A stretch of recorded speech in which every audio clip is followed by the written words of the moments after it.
السلام علیکم ورحمۃ اللہ وبرکاتہ۔ کیا حال ہے آپ سب کا؟ اللہ تعالیٰ آپ کو اپنی حفظ و امان میں رکھے، آمین۔ آج کا ہمارا ٹاپک ہے جاگنے کے آداب۔ دن اور رات اللہ تعالیٰ کی رحمت میں سے ہیں۔ رات اللہ تعالیٰ نے اس لیے بنائی تاکہ اس میں انسان آرام کر سکے، اور دن کو جاگنے کا وقت بنایا تاکہ آرام کرنے کے بعد انسان اس قابل ہو کہ وہ دن میں کام کر سکے۔ جیسے کہ اللہ تعالیٰ نے قرآن مجید میں فرمایا، اور وہی تو ہے جس نے بنایا تمہارے لیے رات کو پردہ اور نیند کو باعث سکون، اور ٹھہرایا دن کو جی اٹھنے کا وقت۔ جلدی سونا اور جلدی اٹھنا انسان کو صحت مند اور عقل مند بناتا ہے۔ جلدی اٹھ کر کام کرنے سے انسان کے کاموں میں برکتیں پیدا ہوتی ہیں، جیسے کہ رسول صلی اللہ علیہ وسلم نے دعا کی تھی، اے اللہ میری امت کے صبح کے وقت میں برکت عطا فرما۔ تو صبح کے کام میں برکت ہوتی ہے، اس لیے انسان کو چاہیے کہ اس برکت کو حاصل کرنے کے لیے صبح جلدی اٹھے اور کام کرے۔ جیسا کہ پڑھائی کے لیے، رزق کمانے کے لیے انسان صبح کے وقت کام کرے، لہٰذا صبح کے وقت سونے سے پرہیز کرنا چاہیے اور اپنے کاموں کا آغاز صبح سویرے کرنا چاہیے۔ اور اسی کے حوالے سے آج ہم جاگنے کے آداب سیکھیں گے۔ سب سے پہلے آپ نے جلدی جاگنا ہے۔ کوشش کریں کہ تہجد کی نماز کے وقت بیدار ہو جائیں۔ رسول صلی اللہ علیہ وسلم نے فرمایا کہ شیطان آدمی کے سر کے پیچھے رات میں سوتے وقت 3 گرہیں لگا دیتا ہے، اور ہر گرہ لگاتے ہوئے یہ کہتا ہے کہ سو جا، ابھی رات بہت باقی ہے۔ پھر اگر کوئی بیدار ہو کر اللہ کی یاد کرنے لگتا ہے تو ایک گرہ کھل جاتی ہے، پھر جب وضو کرتا ہے تو دوسری گرہ کھل جاتی ہے، پھر اگر نماز پڑھے تو تیسری گرہ بھی کھل جاتی ہے۔ اس طرح صبح کے وقت آدمی چاق و چوبند خوش مزاج رہتا ہے، ورنہ سست اور بدباطن رہتا ہے۔ پھر اٹھ کر سب سے پہلے دونوں ہاتھوں سے چہرہ اور آنکھوں کو ملنا ہے تاکہ نیند کے آثار ختم ہو جائیں۔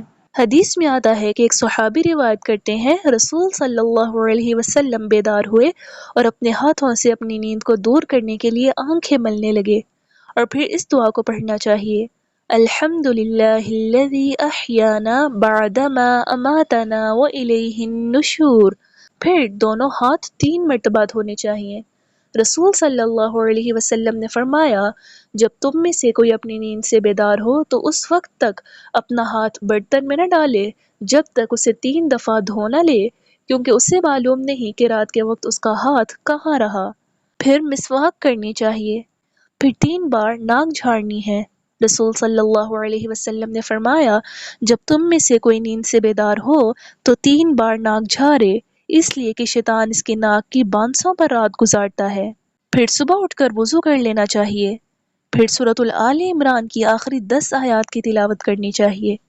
حدیث میں آتا ہے کہ رسول صلی اللہ علیہ وسلم جب تہجد کے لیے بیدار ہوتے تو سورۃ آل عمران کی آخری 10 آیات پڑھتے، پھر وضو کر کے تہجد کی نماز ادا کرتے۔ تو آپ نے بھی فجر سے کچھ دیر پہلے اٹھ کر مسواک کر کے وضو کر کے تہجد کی نماز ادا کرنی ہے، جو کہ 2 رکعات سے لے کر 13 رکعات تک ہے، جس میں سے ایک وتر ہے۔ پھر اللہ تعالیٰ سے دعائیں کریں، استغفار کریں۔ پھر اگر نماز فجر میں وقت ہو تو سو بھی سکتے ہیں، کیونکہ حدیث میں آتا ہے کہ رسول صلی اللہ علیہ وسلم نے تہجد کی نماز کے بعد وتر پڑھا، پھر دائیں کروٹ لیٹ گئے، پھر جب مؤذن آپ کے پاس آیا فجر کی اذان کے لیے تو آپ نے اٹھ کر 2 رکعت فجر کی سنتیں ادا کی۔ پھر تہجد کی نماز ادا کر لینے کے بعد آپ نے فجر کی نماز ادا کرنی ہے۔ فجر کی نماز ادا کر کے اسی جگہ بیٹھ کر دعائیں کریں اور پھر صبح کے اذکار پڑھیں۔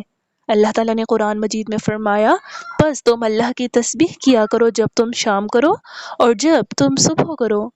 صبح کے اذکار پڑھنے سے انسان دن بھر اللہ تعالیٰ کی حفاظت میں رہتا ہے، ہر قسم کے شر سے محفوظ رہتا ہے۔ اور اذکار میں آیت الکرسی، 3 بار سورۃ الاخلاص، سورۃ الفلق اور سورۃ الناس بھی پڑھنی چاہیے۔ پھر صبح اٹھ کر اس دعا کو بھی لازمی پڑھنا چاہیے، اللہم انی اسألک علما نافعا ورزقا طیبا وعملا متقبلا۔ اے اللہ، میں آپ سے نفع دینے والا علم، پاکیزہ رزق اور مقبول عمل مانگتا ہوں۔ پھر صبح اٹھ کر ہمیں قرآن کی تلاوت کرنی چاہیے۔ اللہ تعالیٰ نے قرآن مجید میں فرمایا، بے شک فجر کا قرآن حاضر کیا گیا۔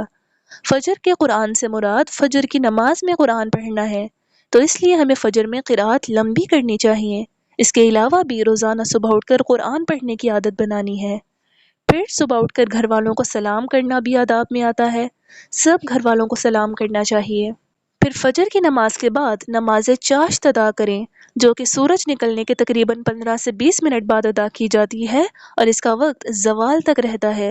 رسول صلی اللہ علیہ وسلم نے فرمایا، اللہ تعالیٰ فرماتے ہیں کہ اے آدم کے بیٹے، خالص میرے لیے 4 رکعتیں دن کے اول وقت میں پڑھ، میں تجھے اس دن کی شام تک کفایت کروں گا۔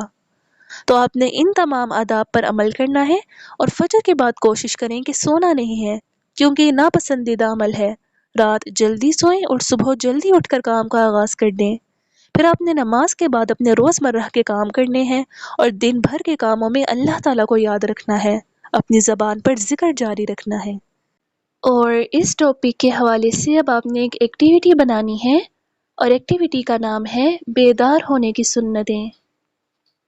آپ نے کاغذ پر تمام بیدار ہونے کی سنتیں لکھنی ہے، جیسے بیدار ہونے کی دعا پڑھیں، پھر 3 بار ہاتھ دھوئیں، ناک میں پانی ڈالیں، مسواک کا استعمال کریں، سب کو سلام کریں، منہ پر ہاتھ پھیریں اور سونے کے اثرات کو ختم کریں۔ اور اس ایکٹیویٹی کے لیے آپ کو جو سامان درکار ہے وہ ہے سفید کاغذ، رنگ، پینسل، پیپر کٹر اور مارکر۔ اب آپ نے اس ایکٹیویٹی کو بنانا ہے اور اپنے کمرے میں لگانا ہے، اور اس ایکٹیویٹی کا مقصد یہ ہے کہ آپ کو بیدار ہونے کی تمام سنتوں پر عمل کرنا یاد رہے۔ اب آپ نے اس ایکٹیویٹی کو بنانا ہے، اللہ تعالیٰ آپ کی مدد کرے، آمین۔ السلام علیکم ورحمۃ اللہ وبرکاتہ۔